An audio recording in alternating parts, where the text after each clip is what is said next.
कब्जा करने का मामला सामने आ रहा है। कलात और मंगोचर शहर पर कब्जा किया गया है। पाकिस्तानी सेना शहर छोड़कर भाग गई है और बलूच विद्रोहियों ने सरकारी इमारतों पर नियंत्रण पा लिया है। ये कुछ तस्वीरें आपके स्क्रीन पर हैं, देख सकते हैं किस तरीके से जो बीएलए के लड़ाके हैं वो हथियारों के साथ यहां नजर आ रहे हैं। ये एक्सक्लूसिव तस्वीरें इंडिया न्यूज अपने दर्शकों को दिखा रहा है। इन तस्वीरों में देख सकते हैं किस तरीके से यहाँ पर जो बलूचिस्तान के लड़ाके हैं, बलूचिस्तान लिबरेशन आर्मी के लड़ाके हैं, उन्होंने सरकारी इमारतों पर नियंत्रण पा लिया है।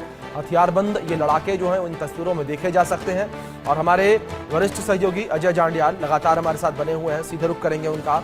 अजय, मैं आपका रुख करना चाहूंगा और अगर बात पाकिस्तान को लेकर की जाए तो लगातार ये कहा जा रहा है कि पाकिस्तान जो है वो इस वक्त 3 मोर्चों पर घिरा हुआ है, या यूं कहा जाए कि चारों तरफ से घिरा हुआ नजर आ रहा है। एक तरफ टीटीपी, एक तरफ भारत के साथ संघर्ष, तो वहीं दूसरी ओर अगर बीएलए को लेकर बात करें तो बीएलए के लड़ाके लगातार पाकिस्तान पर अटैक कर रहे हैं। और इस बीच जिस तरीके से बड़ी खबर निकलकर सामने आई, एक्सक्लूसिव तस्वीरें निकलकर सामने आई कि 2 शहरों पर बीएलए के लड़ाकों ने नियंत्रण पा लिया, पाकिस्तानी सेना शहर छोड़कर भाग गई।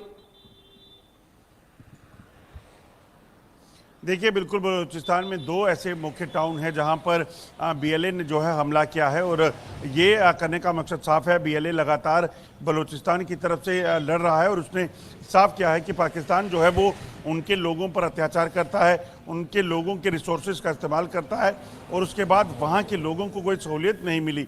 पिछले कई सालों से बलूचिस्तान जो है इस जंग को जारी रखे हुए था, मगर जो पीसफुल जंग थी उसको अब एक सेना का रूप जो है इसलिए दिया गया था क्योंकि पाकिस्तान में जब बलूचिस्तान में लगातार प्रदर्शन होते थे तो उन मासूम लोगों को अगवा करना, उनकी हत्याएं कर देना, महिलाओं के साथ उत्पीड़न करना, ये तमाम चीज़ें जो हैं उन्होंने देखी। तो ऐसे में ये बड़ा फैसला, और अब ताज़ा जानकारी के मुताबिक 2 शहर जो हैं उस पर बलूचिस्तान ने हमला किया और वहाँ जो है उसको अपने कब्जे में ले लिया है बीएलए ने, और वहाँ पर जो पाकिस्तानी सेना थी वो वहाँ से भाग गई है। और दरअसल अगर आप देखें तो इस वक्त ना सिर्फ बलूचिस्तान बल्कि खैबर पख्तूनख्वा और पीओके का इलाका जो है वो भी लगातार सरकार के खिलाफ आमदा है, लगातार सरकार के खिलाफ विरोध प्रदर्शन कर रहा है। तो पाकिस्तान के लिए अंदरूनी हालात जो हैं वो काफ़ी चिंताजनक बने हुए हैं।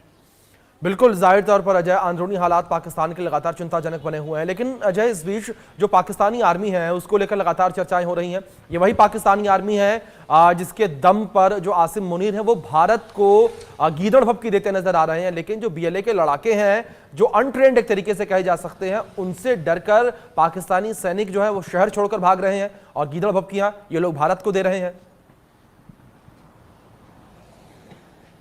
देखिए, बिल्कुल अगर आप देखें तो पाकिस्तान की तरफ से ऐसे कई प्रयास किए गए कि वो बीएलए और टीटीपी से मुकाबला कर सके, मगर आप देखें तो नतीजा कुछ नहीं निकला। और इसी वजह से अगर आप देखें तो अभी जो ताज़ा मामला है इसमें बीएलए की तरफ से पाकिस्तान को लगातार कहा गया है कि वो उसके इलाके में कोई भी हस्तक्षेप ना तो पाकिस्तानी सेना का ना चीन का जो है वो होने देंगे। इसी तरह से खैबर पख्तूनख्वा में भी पाकिस्तानी सेना पर लगातार हमले हो रहे हैं और आसिम मुनीर जो लगातार पाकिस्तानी सेना को एक प्रोफेशनल आर्मी बताते हैं, ताकतवर बताते हैं, वो कितनी ताकतवर है, कहाँ वो स्टैंड करती है, तो इसकी तस्वीरें जो है वो पिछले कुछ महीनों में पाकिस्तान में देखी गई हैं, क्योंकि वहाँ पर तमाम जो हमले हुए हैं उसमें बहुत बड़ा नुकसान जो है वो पाकिस्तानी सेना का हुआ है।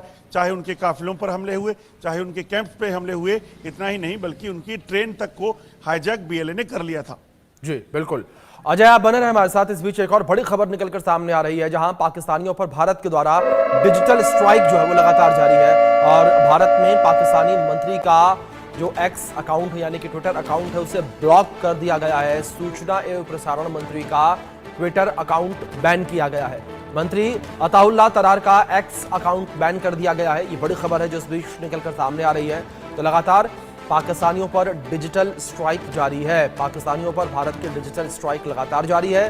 पाकिस्तान के सूचना एवं प्रसारण मंत्री अताउल्लाह तरार का एक्स अकाउंट भी भारत में ब्लॉक कर दिया गया है। हमारे सहयोगी अजय जांडियाल लगातार बने हुए हैं, रुख करेंगे उनका। अजय, जिस तरीके से अगर बात पाकिस्तानियों को लेकर करें तो पाकिस्तानियों पर लगातार भारत सरकार के द्वारा डिजिटल स्ट्राइक जारी है और अब पाकिस्तान के सूचना प्रसारण मंत्री का एक्स अकाउंट बैन किया गया। इससे पहले कई पाकिस्तानियों के और बड़े शहरों के जो है इंस्टा अकाउंट को बैन किया गया था, उनके यूट्यूब चैनलों को बैन किया गया था और अब उनके मंत्रियों के जो अकाउंट है उन पर भी पाबंदी लगना शुरू हो चुकी है। देखिए, बिल्कुल आपको बता दूं कि पिछले कुछ दिनों में लगातार पाकिस्तान के कई यूट्यूब चैनल, इंस्टाग्राम हैंडल और तमाम डिजिटल प्लेटफॉर्म जो है उनको बैन किया गया है, ट्विटर हैंडल को। वजह बड़ी साफ है, जिस तरीके से पाकिस्तान में बैठे ये जो नापाक हरकतें कर रहे थे, चाहे वो पाकिस्तान के सेलिब्रिटी थे, स्पोर्ट्समैन थे या फिर उनके मंत्री थे, ये लगातार मिस इन्फॉर्मेशन जो है वो भारत को लेकर फैला रहे थे, पहलगाम को लेकर फैला रहे थे। ऐसे में उन तमाम जानकारियों को जो भारत में फैलाकर यहाँ पर कहीं ना कहीं हालात ख़राब करने की जो उनकी मंशा थी, उसके मद्देनज़र जो है ये फैसला किया गया है। अगर आप देखें तो पाकिस्तान की बौखलाहट कितनी है। एक तो पहलगाम में हमला हुआ, उसके बाद उसी के विरोध में जो है वो मिस इन्फॉर्मेशन फैलाना, और उसके साथ साथ अगर आप देखें तो साइबर अटैक करने का प्रयास जो है वो कई वेबसाइट पर, कई सरकारी जो सेना की, सरकार की जो वेबसाइट्स हैं, हैंडल्स हैं, उन पर